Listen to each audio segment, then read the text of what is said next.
할렐루야. 우리 하나님께 영광의 박수 올려드리겠습니다. 삶의 우선순위를 하나님께 두는 것은 참 귀한 일인 것 같습니다. 우리가 살아가는 가운데 매일 하나님 앞에 기도하고 또 하나님 앞에 늘 나오는 것은 가장 큰 축복이고, 인간이 가장 인간다워질 때가 우리 주님 안에 거할 때입니다.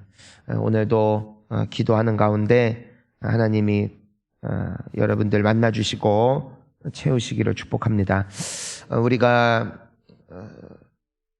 살면서 보면은 사람은 갈수록 좀 담담해지고 죄를 짓다 보면은 뻔뻔해지는 경향을 보이게 됩니다. 처음에는 되게 눈치 보면서 가슴 졸이면서 지었던 죄가 있었다 할지라도 그것이 2번이 되고 3번이 되고 반복이 되다 보면은 그것에 대하여 내가 더 이상 양심의 가책도 느끼지 아니하고, 또 예전 같았으면 누군가가 그것을 알까봐 무서웠는데 이젠 그것에 대해서 말해도 당당해지는 그런 모습들을 보곤 합니다. 그래서 우리가 보통 범죄자들을 보게 되어지면 한 번 죄를 지었다가 걸린 게 아니라 끊임없는 반복 가운데 결국에는 꼬리를 잡히게 되어지는데, 그들에게 물어보면 대부분 많은 사람들이 자신이 행한 것이 그렇게 나쁜 일이라고 생각하지 않습니다. 그냥 마땅히 그럴 수도 있는 것이고, 내 주변에 있는 사람들도 다 그렇게 하는데 이게 뭐 그렇게 크게 문제냐라고 묻곤 하죠. 상담을 하다 보더라도 그런 분들이 계십니다. 성경에선 누가 봐도 죄를 짓는 것인데 목회자에게 물어보는 거예요. 목사님, 제가 이 말씀은 알지만 이런 이유로 내가 이렇게 할 수밖에 없습니다. 그럼 괜찮은 것 아닐까요? 하고 물어봐요. 그러면 그냥 정확하게 알려는 주지요. 하지만 이미 마음속에 양심의 자유함을 입고 있어요. 내가 이런 상황이 있으니까 이 말씀에 내가 순종하지 못해도 하나님은 다 이해하시겠지. 처음에는 되게 고민하고 갈등하던 문제들인데 반복되면서 그것이 정당화가 되어지고, 또 그것으로부터 양심에 자유하게 되어지고. 하지만 사랑하는 성도님 여러분, 양심의 자유함이 진리가 아닙니다. 하나님의 말씀이 진리임을 믿으시기를 바랍니다. 죄는 죄입니다. 하나님의 말씀에 순종하지 않는 건 순종하지 않는 것입니다. 결국에 인생의 중요한 것은 우선순위이고 가치예요. 내가 무엇을 더 소중하게 여기는가? 내가 무엇을 더 가치 있게 여기는가? 나의 상황과 감정인가? 아니면은 하나님의 진리의 말씀인가? 진리를 따라가는 귀한 성도님들 되십시오. 그러면 승리할 것입니다. 사울 왕은 감정에 호소하는 사람, 그리고 그의 죄악 가운데 거함에도 불구하고 명분을 찾는 사람이죠. 우리 1절 말씀을 다시 한번 읽어볼까요? 사울이 그의 아들 요나단과 그의 모든 신하에게 다윗을 죽이라 말하였더니 사울의 아들 요나단이 다윗을 심히 좋아하므로. 자, 사울이 예전에는 다윗을 죽이려고 할 때 은밀하게 죽이려는 계획을 세웠습니다. 그래서 우리가 지난 며칠간 계속 묵상을 해보다 보니까 사울은 신하들 통해서도 이렇게 해보고, 또 블레셋 사람들 가서 원수를 갚아주라라는 이상한 제안을 통하여 다윗이 자연스럽게 죽기를 바라는 사울의 의도성은 감추어져 있었어요. 그런데 처음에는 사람들이 알까봐 감추었던 그의 속내를 시간이 지나며 드러내게 됩니다. 이게 무섭습니다. 왜냐하면 나만 짓던 죄의 그 영향이 내 주변에 있는 사람 가운데도 드러난다는 것이죠. 예전에는 몰래 지었던 죄를 이제 주변 사람들에게 오픈을 해요. 그것이 마치 내가 나와 하나님 앞에 그리고 사람들 앞에 솔직한 것이다. 이게 정직한 것이다. 그래서 나는 그냥 이러고 살아. 그래도 나는 하나님을 사랑해. 이런 거죠. 나는 그렇게 기도는 많이 못해. 하지만 하나님을 사랑해. 나는 중직자지만 나는 주일 성소 매번은 못해. 하지만 그래도 하나님을 사랑해. 이런 고백들이 있어요. 나는 목자지만 나는 새벽은 깨우지 못해. 그래도 하나님을 사랑해. 나는 여러 섬김을 하지만 성경은 못 읽어. 나는 그래도 하나님을 사랑해. 이게 우리가 솔직하다 생각하지만 사실은 한때는 고민했던 부분들이고 한때는 사람들에게 드러날까봐 또 노심초사했던 그런 약함들인데 그게 나에게 있어서 정당해지고 당당해지더라는 것이죠. 그게 사울의 모습입니다. 다윗을 죽이고자 하는 것을 모든 신하에게 말합니다. 나의 속에 있는 의도를, 나의 속에 있는 진심을 그대로 드러내고 이것이 이제는 다윗을 사랑하고 다윗의 편이었던 신하들에게도 동일한 영향을 끼치게 되더라는 것이죠. 사랑하는 성도님 여러분, 선한 영향력 끼치는 우리가 될 수 있기를 축복합니다. 나의 약함을 부끄럽게 고백해야지 당당하면 안 됩니다. 그냥 내가 잘못한 거지 그걸 정당화시킴으로 주변 사람들을 함께 망하게 하면 안 됩니다. 그건 무서운 죄입니다. 나의 약함이 있다면 그것이 약함임을 고백하고 그러니 나를 위해 기도해 달라고 내가 빨리 진리로 돌아가고 싶다고 고백할 수 있는 것, 이것이 복된 고백인 줄 믿습니다. 우리가 이 사울의 모습을 보면 나 때문에 주변 사람들이 함께 악한 길로 가는 거예요. 성령이 떠나간 사람의 특징이라는 것이죠. 그런데 요나단은 다릅니다. 우리가 보니까 2절을 한번 봅니다. 시작. 그가 다윗에게 말하여 이르되 내 아버지 사울이 너를 죽이기를 꾀하시느니라. 그러므로 이제 청하노니 아침에 조심하여 은밀한 곳에 숨어 있으라. 자, 사울의 이 의도는 요나단에게까지도 흘러갑니다. 근데 요나단은 사울의 아들이죠. 그러니까 아버지와 아들의 관계는 피는 물보다 진한 관계라는 것입니다. 아무리 다윗이 좋아도 요나단이 아버지를 사랑하는 마음은 큰 것이죠. 어찌 보면은 다윗은 정치적으로 보았을 때 또 인간적으로 보았을 때 불편한 존재일 수가 있습니다. 왜냐하면은 사울의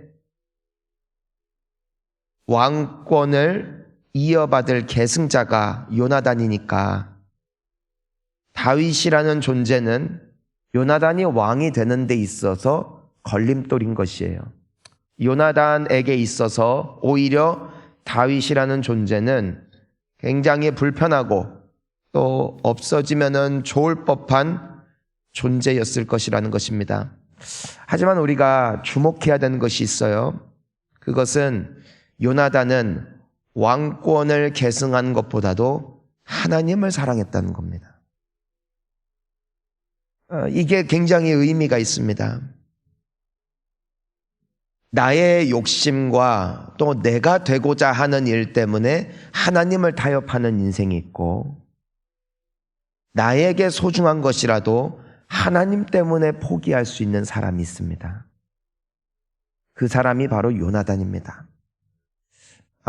얼마 전에 어느 분에게 연락이 왔어요. 이분이 굉장히 오랜 시간 동안 준비했던 자격증이 있고 또 오랜 시간 굉장히 꿈꿨던 좋은 직장이 바로 이 근처에 이제는 제의가 들어온 거예요. 제의가 굉장히 기적적인 일이었고 그래서 굉장히 감사했죠. 근데 이분에게 고민이 생긴 거예요. 왜냐면은 여기에서 제안한 게 뭐냐면은 주일에도 한 번씩 와서 일을 할 수도 있다. 뭐 매주는 아니겠지만 한 번씩 프로그램이 있을 수 있다.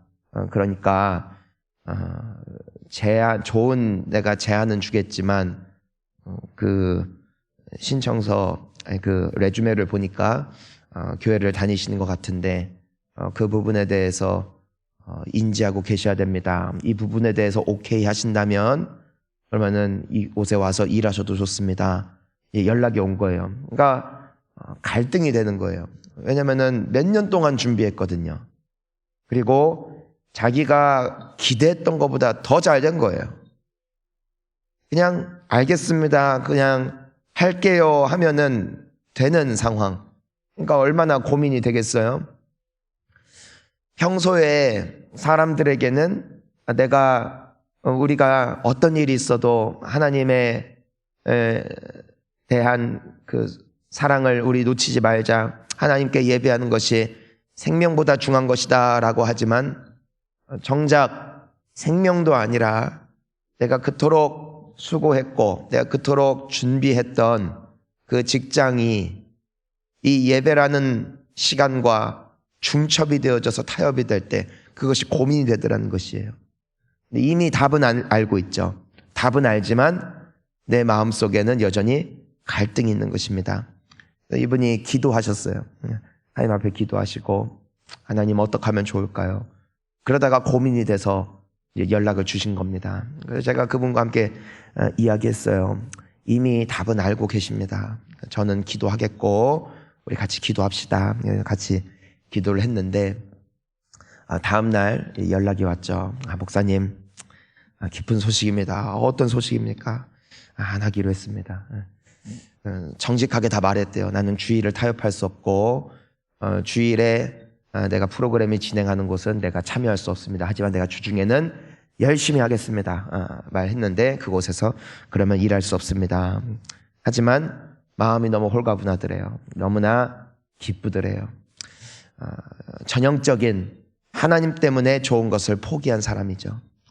하나님 때문에 가난을 취할 수 있다면, 하나님 때문에 나의 꿈을 포기할 수 있다면 하나님께서 그 인생을 높이십니다.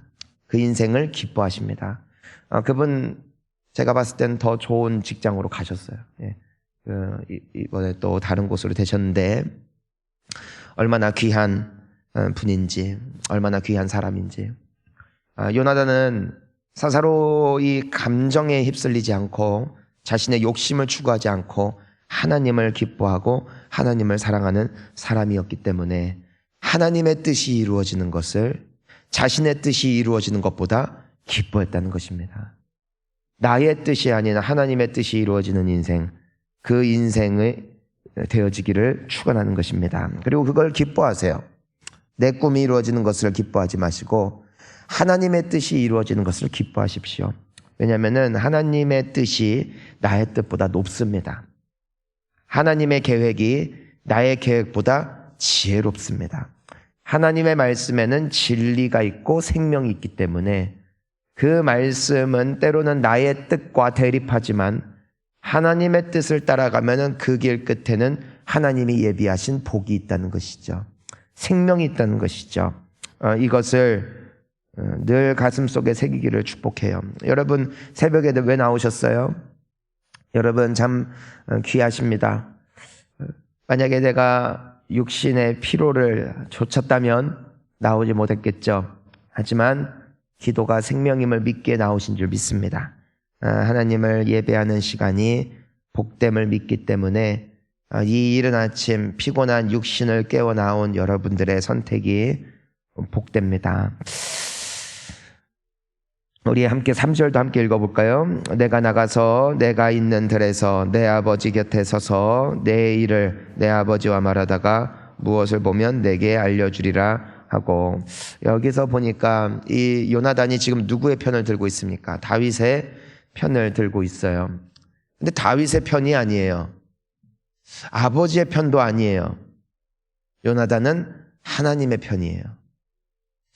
우리가 살아가면서 가장 힘든 게 뭐냐면 관계입니다.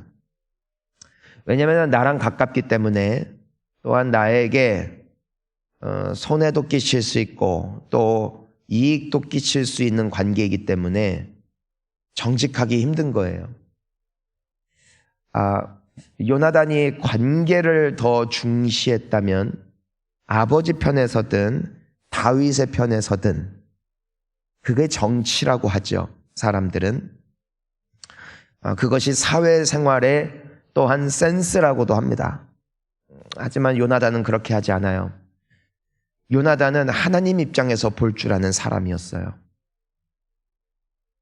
아버지지만 잘못된 거예요. 때문에 그 관계 사이에 중재자로 섭니다. 그저 아버지가 기뻐하신다고 왕이 명령하신 거니까 무조건 네 하는 것이 아니라 하나님 편에 서서 분별할 줄 아는 지혜가 요나단에게 있었다는 것이죠. 우리가 말씀을 보면 많은 사람들을 진리로 인도한 자들은 하늘의 별과 같이 빛나리라 라는 말씀이 있습니다. 우리가 관계에 휩쓸리는 인생이 아니라 하나님의 편에 선 사람이 될 수 있기를 축원하는 것입니다. 이게 나의 가까운 친구가 대상이 되어지든 가족이 대상이 되어지든 하나님께서 기뻐하시지 아니하는 일이라면 동참하지 않을 수 있는 것, 하나님이 하시는 일이라면 내가 기꺼이 헌신할 수 있는 것, 이것이 요나단의 영성이었다는 것입니다. 그래서 오늘 말씀을 보면은 요나단이 아버지에게 무엇이라고 하는가, 4절을 보니까 다윗을 칭찬해요. 그리고 다윗에게 죄를 짓지 말라고, 그는 사울 왕에게, 아버지에게 죄를 짓지 아니하고 여러 선한 일을 행했던 사람입니다 라면서 그 아버지와 다윗 사이를 이제 중재하고 있는 것을 보게 되어집니다. 우리가 관계의 어려움을 볼 때, 또 내 가장 가까운 친구인데 나랑 덜 친한 친구를 그냥 미워하는 거예요. 그때 우리는 어떻게 됩니까? 보통 이 사람 편을 들어줍니다. 그렇죠? 누가 봐도 그냥 질투일 수 있고, 저 사람이 무고한데도 뭔가 감정적인 부분 때문에 그저 이 사람 쪽에서 뒤틀렸음에도 불구하고 그저 이 사람이 나랑 가까운 친구이기 때문에 이 사람 편을 들고 이 사람 편 들다가 이 사람과 함께 저 사람을 미워하기도 하는 것이 인간의 관계인 것 같습니다. 요나단은 충분히 그럴 수 있었어요. 아버지의 원수니까, 아버지가 싫어하니까 나 역시도 아버지와 함께 동조하여 다윗을 미워할 수 있는 것이에요. 부부관계에 있어서도 하나님의 은혜가 있기를 축복합니다. 부부간의 대화는 참 무서워요. 왜냐하면 부부 중에 한 사람이 누구에 대해서 억한 심정으로 그 사람과의 어떤 있었던 일들을 말하면서 그 자기 자신의 입장에서 끊임없이 입장을 표명하기 때문에 그 말을 듣게 되어지는 상대편 배우자는 당연히 배우자의 말을 듣고 그 사람 편을 듣게 되기가 너무나 쉽다는 것이죠. 그래서 관계가 많이 깨져요. 이것을 우리가 잘 주목해야 됩니다. 요나단은 누구의 편이 되어지기보다도 하나님 편에 섰기 때문에 오늘과 같은 지혜로운 위치에 설 수 있었다는 것이에요. 내가 아무리 그 사람과 가깝고 내가 아무리 그 사람을 사랑한다 할지라도 하나님 편에 서는 인생이 되어지기를 포기하고 잊어버리고 망각하고 살아간다면 우리는 결국 사람과 세상의 흐름에 동조하여 휩쓸리며 살아갈 수밖에 없다라는 것이죠. 그럼 어떻게 되느냐? 사람과 함께, 세상과 함께 망하는 것입니다. 신하들은 왕의 명령을 듣고 다윗을 죽이는 데만 혈안이 되어져 이때부터 다윗은 도망치기 시작합니다. 하지만 한 사람만이 정의로운 길에 설 수 있었어요. 그 자리를 지킬 수 있었어요.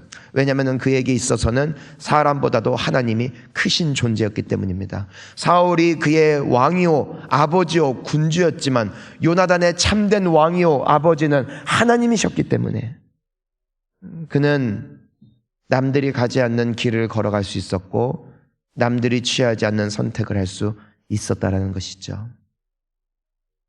사랑하는 성도님 여러분, 진리로 자유하십시오. 진리로 승리하십시오.